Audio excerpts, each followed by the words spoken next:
Les versions de Lucid ont retardé les chiffres de production et de livraison du troisième trimestre 2023 et ne sont pas bons. Bon, Lucid, ça commence à puer, hein, je voudrais pas dire, mais bon. Lucid a commencé à vendre ses VE de luxe fin 2021, en commençant par les versions les plus chères. Elles ont commencé en 2022, leur première année complète d'exploitation, avec l'objectif de construire jusqu'à 20 000 véhicules électriques. Au fil des mois, le constructeur naissant a réduit à plusieurs reprises ses prévisions de production, pour finalement atteindre bien moins que la moitié de son objectif, c'est-à-dire entre 6 et 7 000.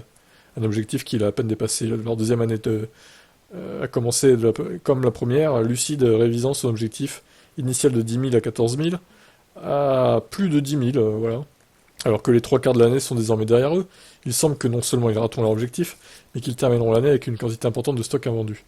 De juillet à septembre, Lucid affirme avoir produit 1550 berlines, portant le total sur les 9 premiers mois de l'année à 6037.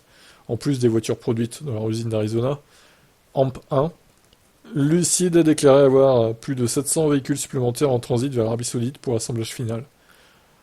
Lucid a ouvert ce mois-ci sa nouvelle usine de fabrication d'Arabie Saoudite, AMP2, qui rassemblera les kits de véhicules aériens préfabriqués à l'AMP1. C'est bizarre leur dénomination AMP, ok.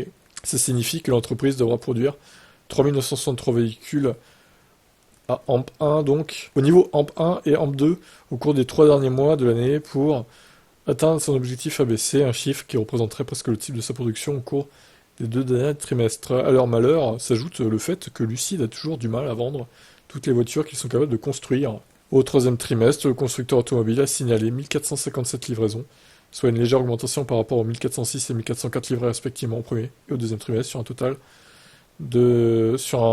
un total sur 9 mois de 4267. Bon, on fera le point de toute façon, voilà, ils perdent 300 000 dollars par voiture, ça me paraît un peu gros. Je vois pas comment c'est possible de perdre autant, mais bon.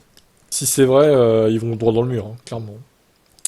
Donc, Lucid, je pense que si ça continue comme ça, Lucid, ça passera 2024, mais ça passera pas 2025. Voilà, voilà mon avis là-dessus. Qu'est-ce que vous en pensez de cette marque?